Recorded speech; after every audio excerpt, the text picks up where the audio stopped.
सूरत में व्यापार कारोबार करने वाले साथियों और श्रमिक साथियों के लिए भी आना जाना और ट्रांसपोर्टेशन बहुत आसान और सस्ता हो जाएगा। साथियों, गुजरात में रोपैक्स फेरी सेवा ऐसी सुविधाओं का विकास करने में बहुत लोगों का श्रम लगा है। ये ऐसे आसानी से नहीं हुआ है। इसको करने में कई कठिनाइयां आई, रास्ते में कई चुनौतियां आई। इन प्रोजेक्ट के साथ मैं बहुत पहले से जुड़ा हुआ हूं और उसके कारण मुझे उन सभी समस्याओं की बहुत जानकारियां हैं। कैसी कैसी मुसीबतों से रास्ते निकालने पड़ते थे। कभी कभी तो लगता रहा था ये कर पाएंगे कि नहीं कर पाएंगे, क्योंकि हम लोगों के लिए नया अनुभव था गुजरात में तो। और मैंने इन सारी चीजों को देखा है और इसलिए इसके लिए जो मेहनत की है वे सभी अभिनंदन के अधिकारी हैं। उन तमाम इंजीनियर्स का, श्रमिकों का मैं आज विशेष रूप से आभार व्यक्त करता हूं, जो हिम्मत के साथ डटे रहे और आज इस सपने को साकार करके दिखा दे रहे हैं। आज वो परिश्रम, वो हिम्मत लाखों गुजरातियों के लिए नई सुविधा लेकर आई है, नए अवसर लेकर के आई है। साथियों, गुजरात के पास समुद्री व्यापार कारोबार की एक समृद्ध विरासत रही है। अभी मनसुख भाई सैकड़ों हजारों साल की तवारीख बता रहे थे कि कैसे कैसे हम सामुद्रिक व्यापार से जुड़े हुए थे। गुजरात ने जिस तरह बीते 2 दशकों में अपने समुद्री सामर्थ्य को समझते हुए पोर्ट लेड डेवलपमेंट को प्राथमिकता दी है, वो हर गुजराती के लिए गौरव का विषय है। इस दौरान गुजरात के कोस्टल इलाकों में इंफ्रास्ट्रक्चर और डेवलपमेंट के दूसरे प्रोजेक्टों पर विशेष ध्यान दिया है। राज्य में शिप बिल्डिंग पॉलिसी बनाना हो, शिप बिल्डिंग पार्क बनाना हो या स्पेशलाइज्ड टर्मिनल का निर्माण, हर इंफ्रास्ट्रक्चर को प्राथमिकता दी गई है। जैसे दहेज में सॉलिड कार्गो, केमिकल और एलएनजी टर्मिनल और मुद्रा में कोल टर्मिनल, इसके साथ ही वेसल ट्रैफिक मैनेजमेंट सिस्टम और ग्राउंड ब्रेकिंग कनेक्टिविटी प्रोजेक्ट को भी हमने पूरी तरह बढ़ावा दिया है। ऐसे ही प्रयासों से गुजरात के पोर्ट सेक्टर को नई दिशा मिली है। साथियों, सिर्फ पोर्ट में फिजिकल इंफ्रास्ट्रक्चर का निर्माण ही नहीं, बल्कि उन पोर्ट्स के आसपास रहने वाले साथियों का जीवन भी आसान हो, इसके लिए भी काम किया गया है। कोस्टल एरिया का पूरा इकोसिस्टम ही आधुनिक हो, उस पर हमने अपना ध्यान केंद्रित किया है। चाहे वो सागर खेड़ू जैसी हमारी मिशन मोड योजना हो या फिर शिपिंग इंडस्ट्री के स्थानीय युवाओं का स्किल डेवलपमेंट करके उन्हें रोजगार देना हो, गुजरात में पोर्ट लेड डेवलपमेंट का दायरा बहुत बड़ा रहा है। सरकार ने कोस्टल एरिया में हर प्रकार की बुनियादी सुविधाओं का विकास सुनिश्चित किया है। साथियों, ऐसे ही प्रयासों का परिणाम है कि गुजरात आज एक प्रकार से भारत के समुद्री द्वार के रूप में स्थापित हुआ है, गेटवे बन रहा है, गेटवे ऑफ प्रॉस्पेरिटी। बीते 2 दशकों में पारंपरिक बंदरगाह संचालन से निकलकर एकीकृत कॉम्प्रिहेंसिव का एक अनूठा मॉडल गुजरात में लागू किया गया है। ये मॉडल आज एक बेंचमार्क के रूप में विकसित हुआ है। आज मुद्रा भारत का सबसे बड़ा बहुउद्देशीय बंदरगाह और सिक्का सबसे बड़ा बंदी बंदरगाह है। इन्हीं प्रयासों का नतीजा है कि गुजरात के बंदरगाह देश के प्रमुख समुद्री केंद्रों के रूप में उभरे हैं।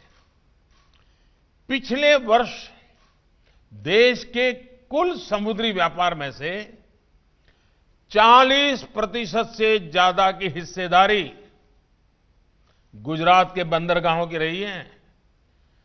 ये शायद गुजरात के लोगों को भी आज मैं पहली बार बता रहा हूं।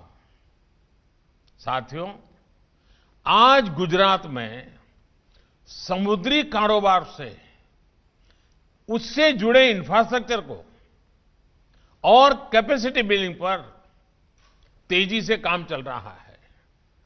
जैसे गुजरात मैरीटाइम क्लस्टर, गुजरात समुद्री विश्वविद्यालय मैरीटाइम यूनिवर्सिटी, भावनगर में दुनिया का पहला सीएनजी टर्मिनल, ऐसी अनेक सुविधाएं गुजरात में तैयार हो रही है। गिफ्ट सिटी में बनने वाला गुजरात मैरीटाइम क्लस्टर बंदरगाहों से लेकर सी बेस्ड लॉजिस्टिक को एड्रेस करने वाला एक समर्पित तंत्र होगा। ये क्लस्टर एक प्रकार से सरकार, उद्योग और शिक्षण संस्थानों के बीच के सहयोग को बल देगा। इससे इस सेक्टर में वैल्यू एडिशन में भी बहुत बड़ी मदद मिलेगी। साथियों, बीते वर्षों में दहेज में भारत का पहला रासायनिक टर्मिनल बना, पहला एलएनजी टर्मिनल बना। अब भावनगर पोर्ट पर दुनिया का पहला सीएनजी टर्मिनल स्थापित होने जा रहा है। सीएनजी टर्मिनल के अलावा भावनगर बंदरगाह पर रोरो टर्मिनल, लिक्विड कार्गो टर्मिनल और कंटेनर टर्मिनल जैसी सुविधाएं भी तैयार की जा रही है।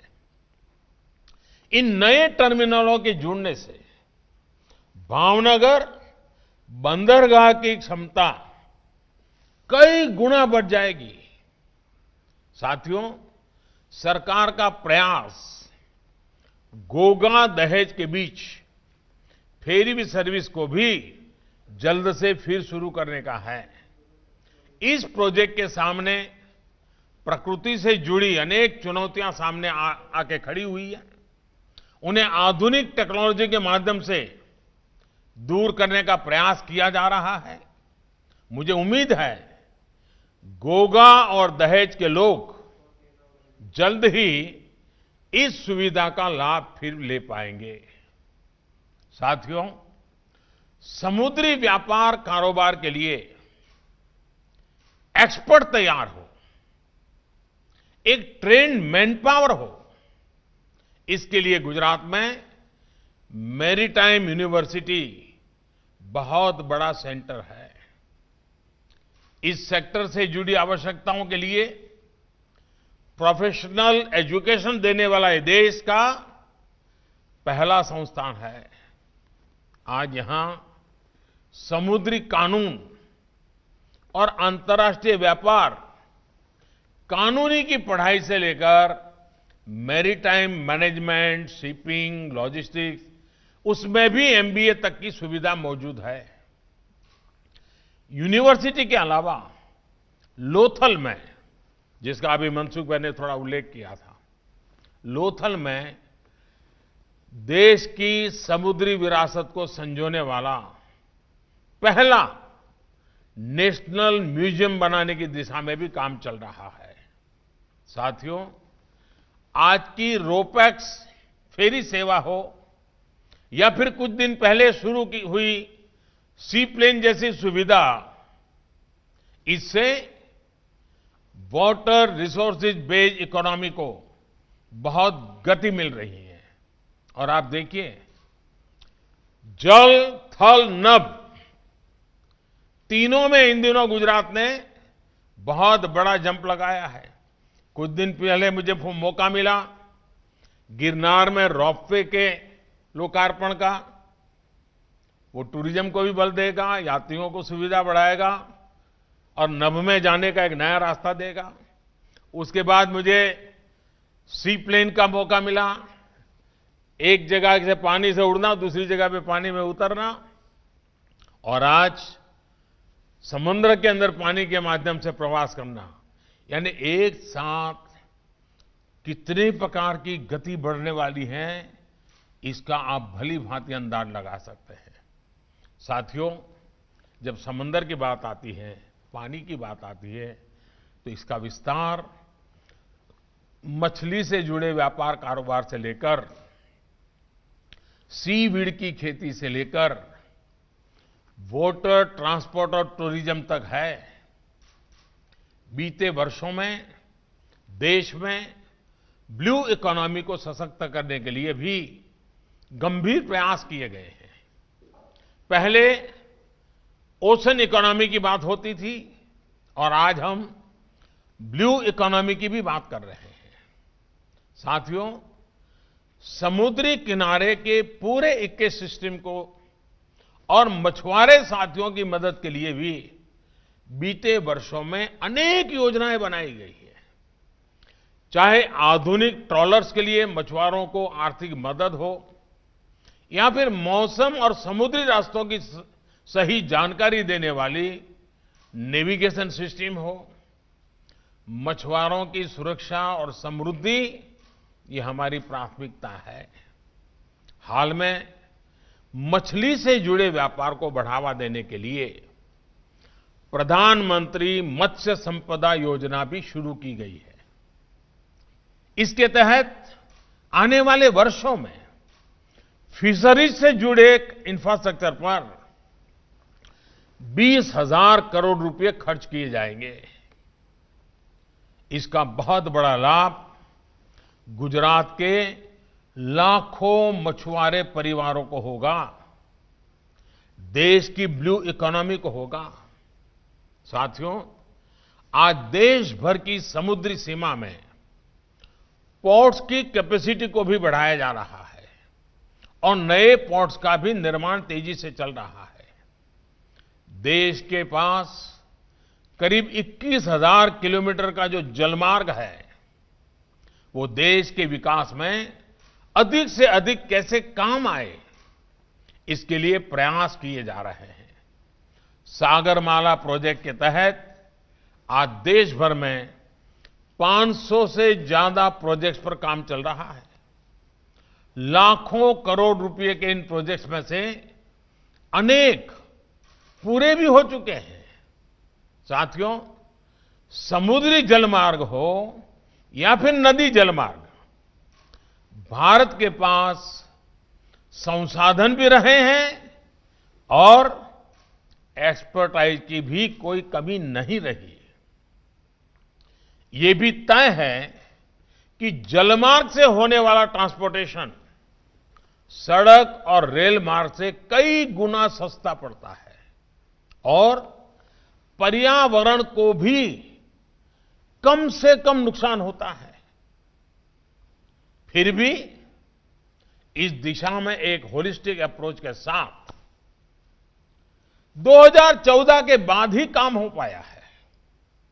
ये नदियां, ये समंदर, ये मोदी प्रधानमंत्री बनने के बाद नहीं आया है, ये था, लेकिन वो दृष्टि नहीं थी जो 2014 के बाद आज देश अनुभव कर रहा है। आज देश भर की नदियों में जो इनलैंड वाटरवेज पर काम चल रहा है, उससे कई लैंडलॉक राज्यों को समंदर से जोड़ा जा रहा है। आज बंगाल की खाड़ी में, हिंद महासागर में अपनी क्षमताओं को हम अभूतपूर्व रूप से विकसित कर रहे हैं। देश का समुद्री हिस्सा आत्मनिर्भर भारत का एक अहम हिस्सा बनकर उभरे, इसके लिए निरंतर काम चल रहा है। सरकार के इन प्रयासों को गति देने के लिए एक और बड़ा कदम उठाया जा रहा है। अब मिनिस्ट्री ऑफ शिपिंग का भी नाम बदला जा रहा है। अब ये मंत्रालय ministry of ports, shipping and waterways के नाम से जाना जाएगा। उसका विस्तार किया जा रहा है। विकसित अर्थव्यवस्थाओं में ज्यादातर जगहों पर शिपिंग मंत्रालय ही पोर्ट्स और वाटरवेज का भी दायित्व संभालता है। भारत में शिपिंग मंत्रालय पोर्ट्स और वाटरवेज से जुड़ी काफी कार्यों को करता रहा है। अब नाम में अधिक स्पष्टता आने से काम में भी अधिक स्पष्टता आ जाएगी। साथियों, आत्मनिर्भर भारत में ब्लू इकोनॉमी की हिस्सेदारी को मजबूत करने के लिए समुद्र से जुड़े लॉजिस्टिक्स को मजबूत करना बहुत जरूरत है। ये इसलिए जरूरी है क्योंकि हमारी अर्थव्यवस्था पर लॉजिस्टिक्स पर होने वाले खर्च का प्रभाव ज्यादा है। यानी सामान को देश के एक हिस्से से दूसरे हिस्से में ले जाने पर दूसरे देशों की अपेक्षा हमारे देश में आज भी खर्च ज्यादा होता है। वाटर ट्रांसपोर्ट से कॉस्ट ऑफ लॉजिस्टिक्स उसको बहुत कम किया जा सकता है। इसलिए हमारा फोकस एक ऐसे इकोसिस्टम को बनाने का है जहां कार्गो की सीमलेस मूवमेंट सुनिश्चित हो सके। आज एक बेहतरीन इंफ्रास्ट्रक्चर के साथ साथ बेहतर मैरीटाइम लॉजिस्टिक्स के लिए सिंगल विंडो सिस्टम पर भी हम काम करने के लिए आगे बढ़ रहे हैं। उसकी तैयारियां चल रही हैं। साथियों, हम काम करने के लिए आगे बढ़ रहे हैं, उसकी तैयारियां चल रही हैं। साथियों, लॉजिस्टिक्स पर होने वाले खर्च को कम करने के लिए अब देश मल्टी मॉडल कनेक्टिविटी की दिशा में एक बहुत ही होलिस्टिक व्यू के साथ और दीर्घकालीन सोच के साथ आगे बढ़ रहा है। कोशिश यह है कि रोड, रेल, एयर और शिपिंग जैसे इंफ्रास्ट्रक्चर की आपस में कनेक्टिविटी भी बेहतर हो और उसमें जो साइलोज आते हैं उनको भी दूर किया जा सके। देश में मल्टी मॉडल लॉजिस्टिक पार्क्स का निर्माण भी किया जा रहा है और देश के भीतर ही नहीं बल्कि अपनी पड़ोसी देशों के साथ भी मल्टी मॉडल कनेक्टिविटी के विकास के लिए मिलकर काम हो रहा है। मुझे विश्वास है कि इन तमाम प्रयासों से हम अपनी लॉजिस्टिक कॉस्ट को बहुत कम कर पाने में सफल हो जाएंगे। लॉजिस्टिक्स की कीमत को काबू में रखने के लिए जो प्रयत्न हो रहे हैं, इन्हीं प्रयासों से अर्थव्यवस्था को भी नई गति मिलेगी। साथियों, त्योहारों के इस समय में खरीदारी भी खूब हो रही है।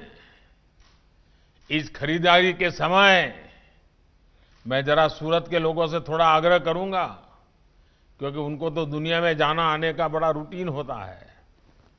मैं इस खरीदारी के समय वोकल फॉर लोकल, ये वोकल फॉर लोकल का मंत्र भूलना नहीं है। वोकल फॉर लोकल और मैंने देखा है कि लोगों को लगता है कि दिए खरीद लिए तो मतलब हम आत्मनिर्भर, जी नहीं, हर चीज में ध्यान देना है।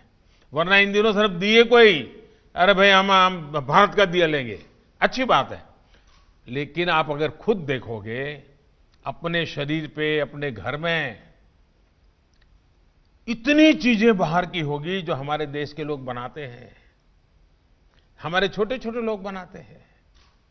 हम उनको क्यों अवसर न दें?